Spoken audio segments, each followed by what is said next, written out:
Hi, everybody. Welcome to Catching Up. My name is Jon Benninger, and today we're going to be catching up with Greg Riss, the Vice President of Sales for Indena. Greg, welcome to the show. Thanks, John. Great to be here. Yeah, great to have you. Great to see you. It's, with all of the restrictions on travel and events and all of that, we're just not getting to connect as much as we would have by this time this year. So just great to connect in general. Before we get started, how are you? How are your colleagues there at Indena? So we're doing fine. Considering Seattle was one of the first areas hit, particularly where I live in the Kirkland area, and then Milan was hit at the same time. So the good news is, despite all the chaos, most of my colleagues are fine.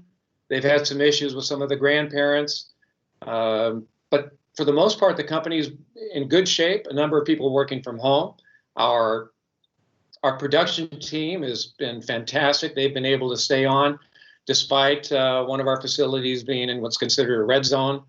We've had pretty much uninterrupted production, and the only delays have been due to the limited number of flights, typically the cargo flights coming out of Milano that ultimately reach Seattle. Wow. Yeah, you are in, your business touches two of those hot spots between Seattle and between Italy there. How are things in Seattle these days? I mean, you're right, one of the first ones here in the U.S. that we all really heard about with the really serious impact that I think was a wake-up call for a lot of folks. How are y'all doing up there these days? So we're doing fine. I think the consensus is we're on the downslope. We've got a number of people working from home. The quarantine is not rock solid, but most of the people that are shopping are respecting space. Many are wearing masks. The weather's been glorious.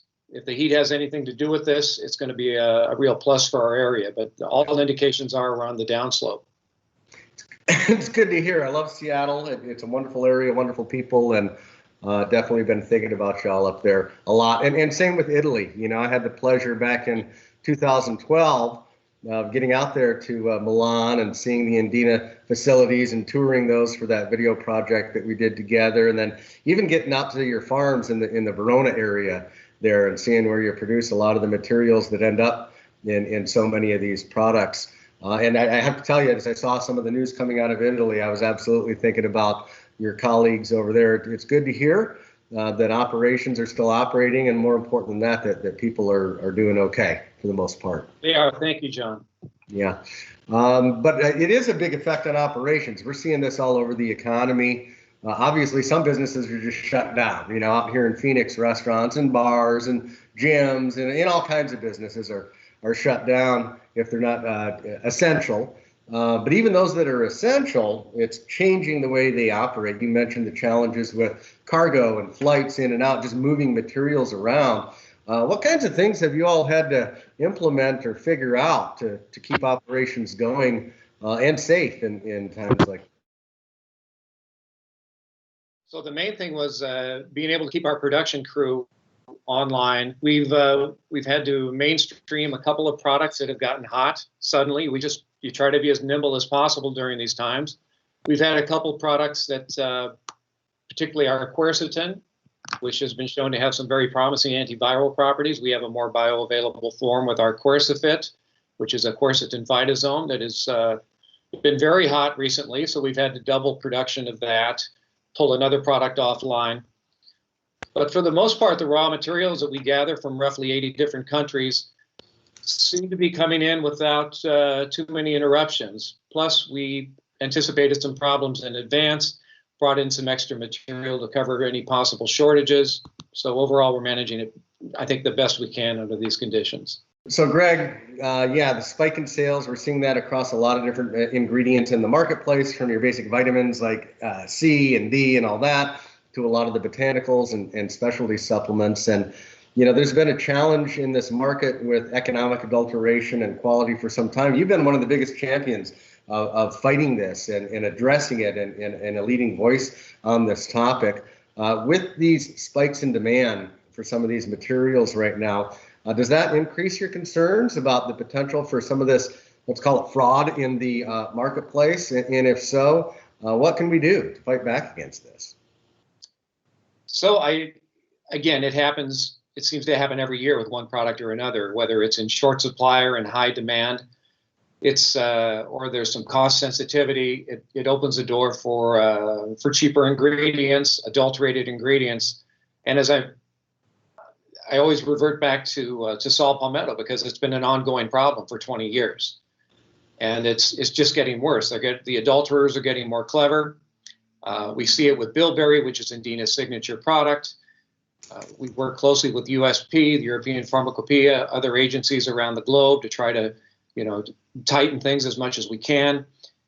But it's an ongoing problem, and our industry as a whole, I think while we share the concern, it seems like we need to have a little stronger message, take the next step to either identify who the perpetrators are, because it's not going to stop.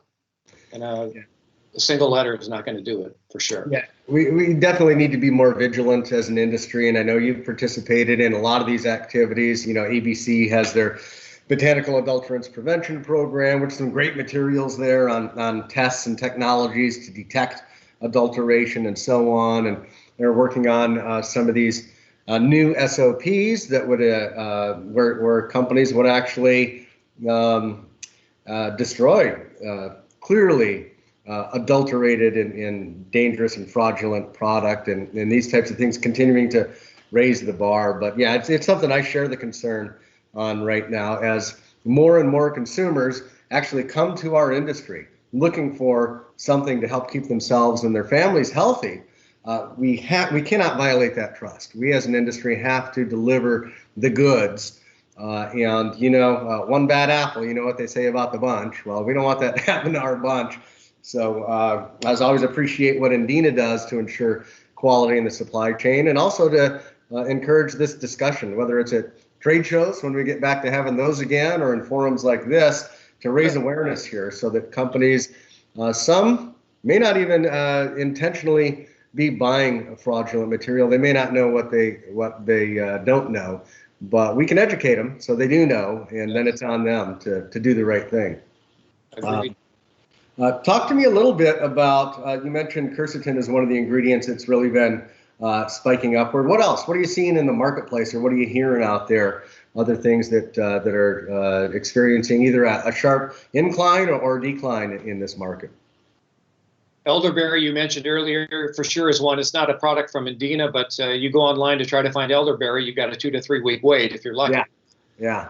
We have Indena has an Echinacea angustifolia extract called Pollinacia. It's a triple standardized product, and it's been shown to stimulate T-cell activity. There's suddenly a lot of interest in that product. It's an older ingredient from us, but it has some nice science to support it. And the quercetin is fairly new to us. We've researched it in other areas for sports nutrition, improving endurance and performance, as well as asthma and other seasonal allergies. But most recently, the real focus has been on its antiviral activity and its ability to block replication of certain viruses. So we're producing it as fast as we can. Right, no doubt. And so that's another part of Indena that I would think people understand, but maybe they don't. Maybe they haven't been close enough. But Indena has a long history, not just in this industry and in producing these materials, but on the research side of it. That was something that I experienced firsthand when we toured out there in Italy in 2012. How's this impacting, if at all, that research? Again, you have decades of research in botanicals and all of their different uses and activities. Is this changing any of that focus at all, or is it just making you redouble the efforts to conduct this research and understand these plants? Well, let me mention that Indena will celebrate its 100th anniversary next year. So part of that kickoff was going to be at SupplySide. If we can make it this year, we'll do that as kind of as a launch, but otherwise it'll happen next year at SupplySide West and the various shows in Europe. But R&D is a big part of our business. We're roughly 10% of our group they are research scientists. So always looking for new ingredients, working with the various agencies on methodologies, helping them with their master files. So it's an ongoing process with us. We have a number of people working from home during this period, but it's just an ongoing part of our business. Yeah, I mean, Indena actually launched a journal, right? Part of that 100-year or 99-year at this point, but 100-year history was the launch of an actual peer-reviewed journal for plant medicine that's still around today. Phytotherapia.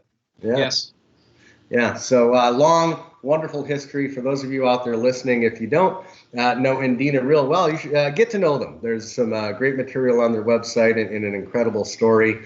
And this won't be the last time that we connect with Greg and some of his colleagues there at Indena. Last question for you, Greg. Right now, obviously, there's a ton of uncertainty, in some cases fear out there across the world through our economy, not just our industry. People are having a really, really tough time. What is it that keeps you going, that keeps you positive, that keeps you focused on the horizon right now in these trying times? Well, I think what's been encouraging for us is to see how Americans have really leaned on supplements to reinforce their immune systems, to reinforce their health during this difficult period. It's that keeps us going. I mean, we're helping people. I've got people calling me all the time, sending me emails. What can I be doing? What should we be taking? It's so that type of trust, that type of responsibility that we have as a company and also as an industry, that keeps me motivated. It keeps me going. It's difficult to quarantine. We are typically visiting customers. We're on airplanes all the time. We're in hotels all the time, spreading the word. But under these conditions, we're managing. And I think this is a great platform to get our word out as well, John. So I appreciate this. No, love having you on the program, and really happy that you and Indena are here. I'm relying on supplements for my health and my family's health and my extended family's health, and I believe they make a difference. Again, as everyone said clearly, we don't want to upset the FDA or the FTC or the scientific community. There is no cure and there's nothing to treat this unique coronavirus. But I believe that if you can keep yourself as healthy as possible and keep your immune system strong, all you're doing is increasing your odds of getting through this the best that you can. And so I appreciate your company and this whole industry, and I agree. I think we have a huge responsibility and a huge opportunity, and couldn't be happier to be in it with anybody but companies like yours to make a difference out there. I appreciate it, John. Yeah. So, hey, Greg, can't wait to see you in person again. Can't wait to maybe raise a glass with you, have a bite to eat, maybe watch a football game. Wouldn't that be something? And, I have to throw up a pitchfork at least once while you and I are talking. But go ahead and what's that famous thing? Fight on, baby. Fight on. Right. Fight on. Right now, you know what? I'm with you on that one. With all this going on, fight on, Greg. All right, John.